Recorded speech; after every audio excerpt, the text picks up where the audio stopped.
नमस्कार शिक्षक मित्रांनो, शैक्षणिक माहिती मिळविण्यासाठी आपल्या प्रहार न्यूज या यूट्यूब चॅनलला लाईक आणि सबस्क्राईब करायला विसरू नका।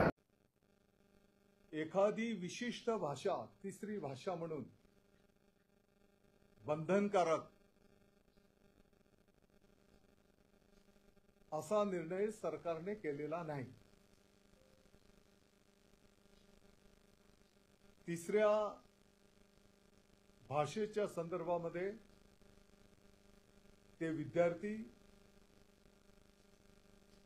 त्यांचे पालक त्यांना जे योग्य वाटेल त्या भाषेवर त्यांनी निर्णय करायचा आहे। साधारणपणे राष्ट्रीय शिक्षण धोरण 2020 यामध्ये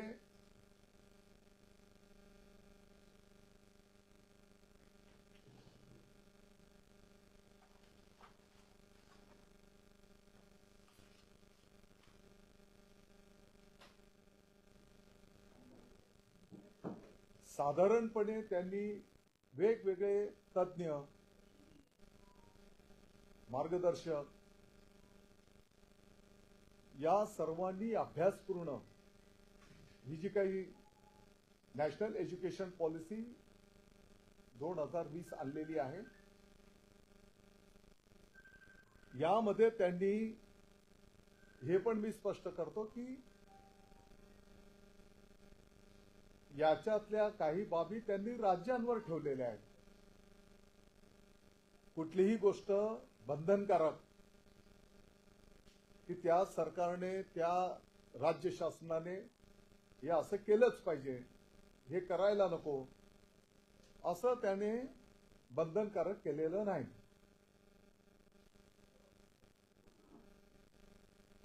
त्याच्यामध्ये असं अधोरेखित केलेलं आहे की संशोधनाने स्पष्टपणे दर्शवलेले आहे की साधारणपणे वय वर्ष 2 ते 8 या वयात मुले भाषा अतिशय लवकर शिकतात।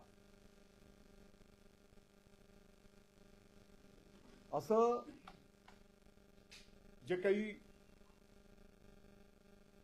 वैज्ञानिक आहेत, तज्ञ आहेत, त्यांचं मनोगत आहे। आत्ताच्या घडीला केंद्र शासनाने मातृभाषेला प्राधान्य देण्याचं ऑलरेडी याच्यामध्ये सूतोवाच केलेले आहे त्या राज्यांना।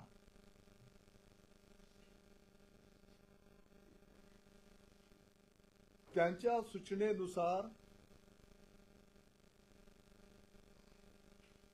साप्ताहिक जे काही तासिका आहे याच्यामध्ये 10 तासिका त्यांनी सुचवलेल्या आहेत, परंतु आपल्या राज्याने 10 तासिकेच्या जागेवर साप्ताहिक 15 तासिकेचा समावेश केलेला आहे। याचा अर्थ असा आहे की आपली जी मातृभाषा आहे मराठी, आठवड्यातल्या ज्या 10 तासिका 35 मिनिटाची एक तासिका ज्या घ्यायला पाहिजे त्याच्या जागेवर आठवड्यातून 15 तासिका 35 प्रत्येकी 35 मिनिट असं घेण्याचा निर्णय आपल्या शासनाने केलेला आहे। आणि आता जी काही चर्चा तिसऱ्या भाषेच्या संदर्भामध्ये, आणि तिसरी भाषा म्हणजे ज्या भारतीय 20 ते 22 भाषा आहेत, या भाषांपैकी ते विद्यार्थी, त्यांचे पालक जी भाषा निवडतील त्या भाषेच्यासाठी साप्ताहिक फक्त 5 तासिका हे त्या ठिकाणी निश्चित केलेले आहे। आता सर्वसाधारणपणे इयत्ता पहिली दुसरी याच्यामध्ये जेव्हा आपण त्या लहान बाळांना, बालकांना, अगदी मराठी पण जेव्हा शिकवायला घेतो तर त्याच्यामध्ये साधारणपणे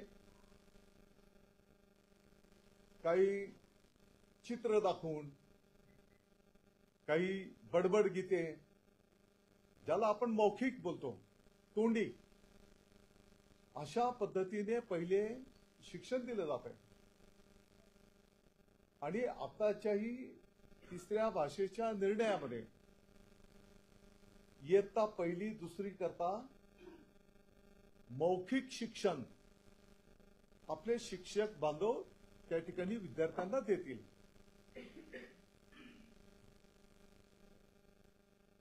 पुस्तकं ही शिक्षकांच्या साठी असतील, पहिली दुसरीचे, जे मौखिक शिकवायचं आहे. अशा पद्धतीचं त्या ठिकाणी नियोजन असणार आहे. आता तिसरी भाषा म्हणून साधारणपणे जे काही राष्ट्रीय शैक्षणिक धोरण आहे त्याच्यामध्ये पण त्यांनी लिहिलेलं आहे की इयत्ता तिसरी पासून पुढे, आणि म्हणून त्याची पुस्तकं, त्याचं लिखाण, त्याचं अध्ययन हे तिसरी पासूनच होणार आहे. पहिली दुसरीच्या इयत्तेमध्ये हे फक्त मौखिक शिक्षण त्या ठिकाणी विद्यार्थ्यांना दिलं जाणार आहे. याचे कुठलेही पुस्तकं किंवा हे विद्यार्थ्यांवर लादलं जाणार नाही. आणि मग जसं मी सांगितलं की आपल्या भारतीय 20 ते 22 भाषा आहेत, त्या भाषांच्या पैकी ते विद्यार्थी त्या ठिकाणी निवड करू शकतील. हो, पाठीमागच्या शासन निर्णयामध्ये आम्ही असं म्हटलेलं होतं की साधारणपणे त्या वर्गातले 20 पेक्षा जास्ती विद्यार्थी जर सांगतील की एक विशिष्ट भाषा आम्हाला शिकायची आहे, तर तिथे ते शिक्षक आपण उपलब्ध करून देणार. आणि त्याच्यापेक्षा जर कमी संख्या असली तर साधारणपणे त्यांना ई प्रणालीचा वापर करून आपण ते शिक्षण त्या ठिकाणी देण्याचं नियोजन करणार आहोत. मला आपल्या माहिती करता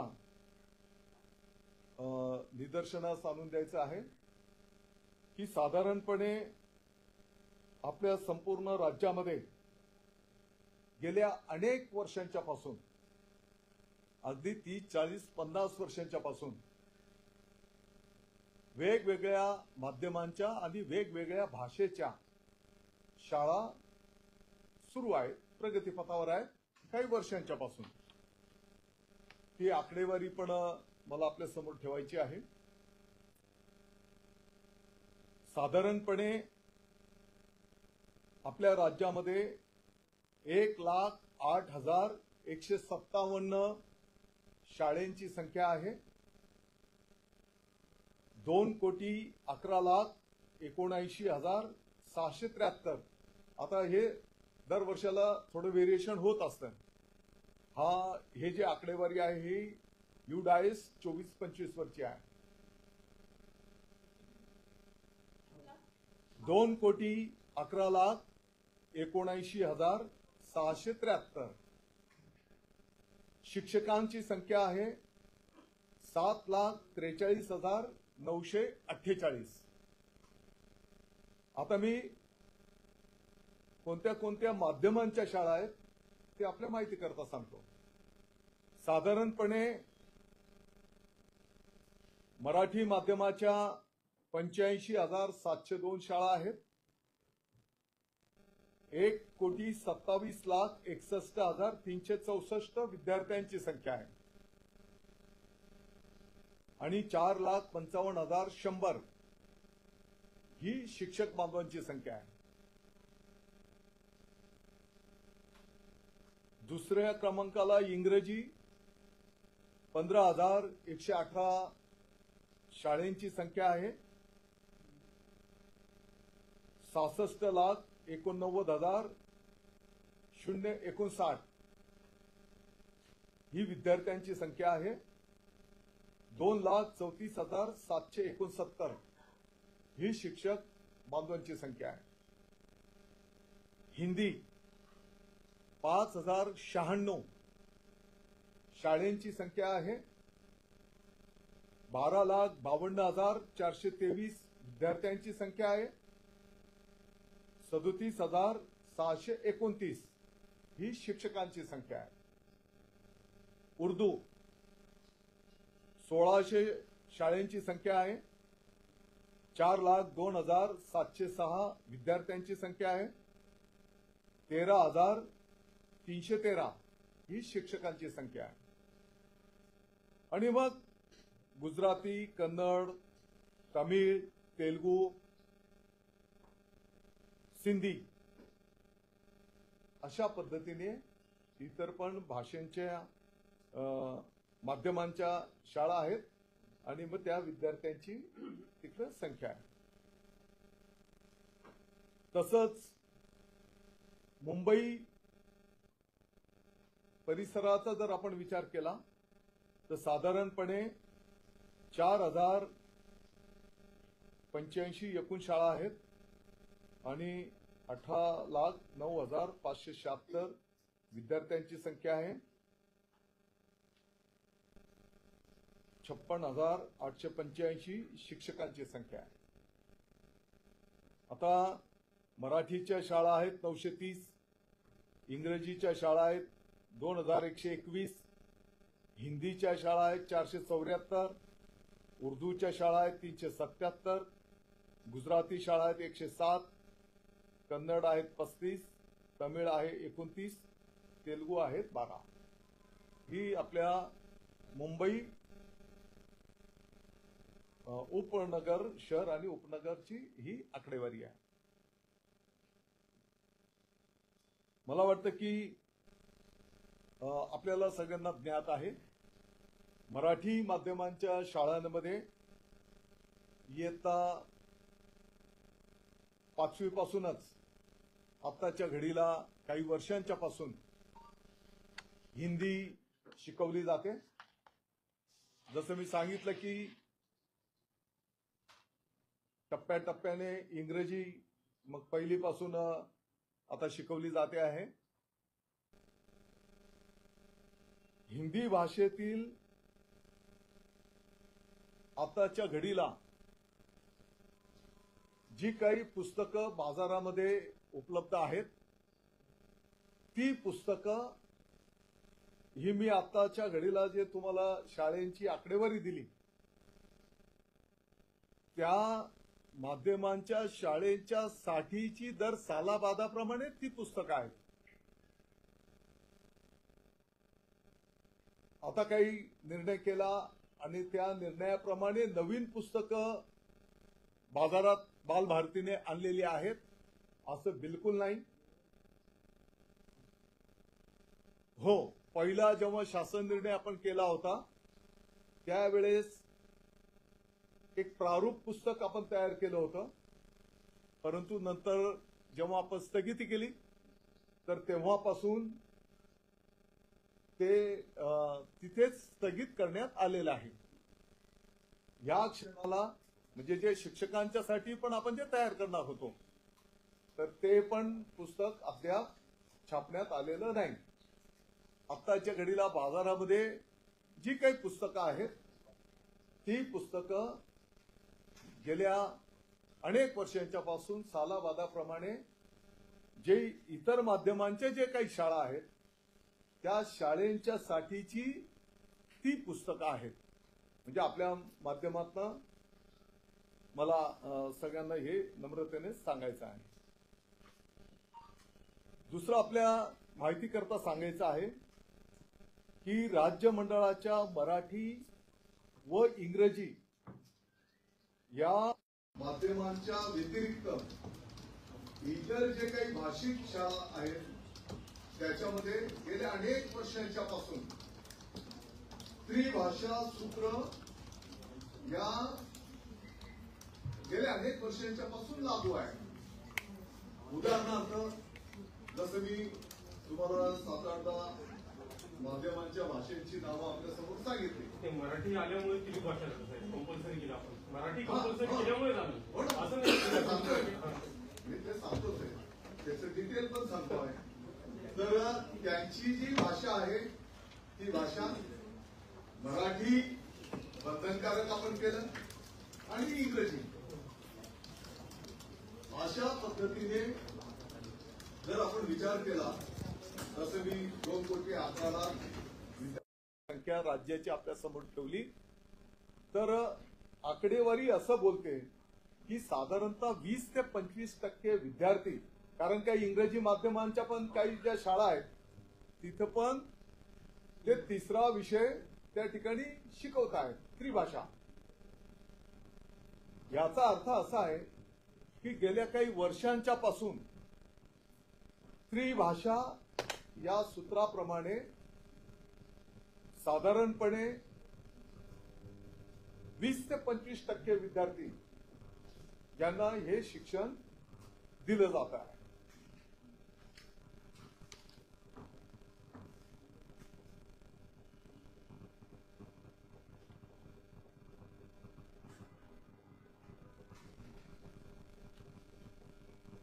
आता काही हे राष्ट्रीय शिक्षण धोरणाप्रमाणे त्याच्यामधला जो काही आणखी एक मुद्दा आहे त्रिभाषा धोरण. तर साधारणपणे आताच्या घडीला पहिलीपासून लडाख आणि जम्मू काश्मीर आणि पहिली दुसरीला मौखिक, जसं मी सांगितलं की तिथे पुस्तकं किंवा इतर याचा विषय नाही, आणि प्रत्यक्ष पुस्तकं आणि लेखन वाचन हे 3री पासून मध्य प्रदेश, उत्तर प्रदेश, गुजरात, उत्तराखंड, सिक्कीम या राज्यांमध्ये 3री पासून त्रिभाषेचं सूत्र त्या ठिकाणी स्वीकारण्यात आलेलं आहे. या राज्यांमध्ये कुठली भाषा तिसरी शिकवली जाते? त्यांनी त्यांच्या चॉईस केलेल्या आहे. त्याबद्दल ती माहिती पण असली पाहिजे. डिटेल विद्यार्थ्यांच्या संख्याबद्दल ती राज्य काय काय माहिती घेऊ आम्ही, परंतु 1-2 राज्यांमध्ये जी माहिती घेतली तर त्याच्यामध्ये साधारणपणे हिंदी मोठ्या प्रमाणात असं कानावर आहे. तरी पण ती आकडेवारी घेऊन आम्ही तुम्हाला देऊ. आम्ही ठेवतो आणि तुमच्या प्रत्येक प्रश्नाचं जे काही भूमिका असेल आणि तुमच्या सर्वांच्या अनुभवाचा ज्या काही चांगल्या सूचना असेल, शेवटी आपल्याला आपल्या राज्याच्या विद्यार्थ्यांचे हित बघायचं आहे. हा काही दादा भुसेंचा व्यक्तिगत अजेंडा आहे किंवा अशाचा काही भाग नाही.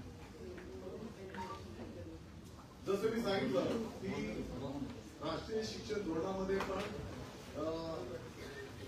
बालमानस शास्त्रानुसार वय वर्ष 2 ते 8 या वयोगटातील लहान मुलांमध्ये, बालकांमध्ये कौशल्य आत्मसात करण्याची सर्वोच्च क्षमता असेल असं त्या ठिकाणी शास्त्र बोलत आहे.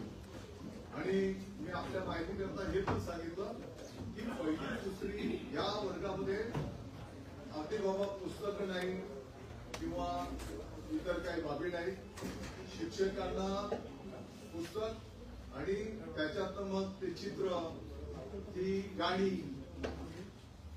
त्या कविता, बडबड गीत त्याला आपल्या मराठीमध्ये आपण बोलतो आताच्या मराठी भाषेच्या शिकवण्यामध्ये.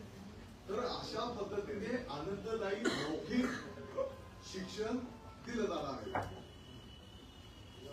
मला वाटतं की याच्यातला आणखी जो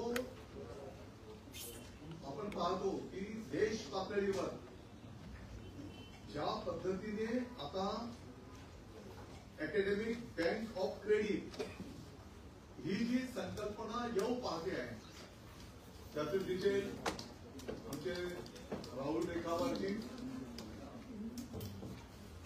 आयुक्त महोदय आहेत.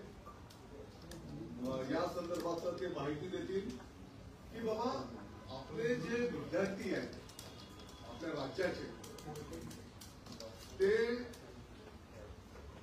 देश पातळीवरच्या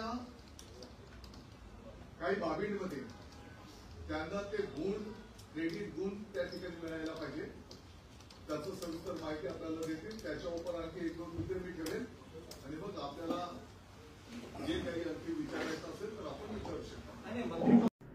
नमस्कार शिक्षक मित्रांनो, शैक्षणिक माहिती मिळविण्यासाठी आपल्या प्रहार न्यूज या यूट्यूब चॅनलला लाईक आणि सबस्क्राईब करायला विसरू नका.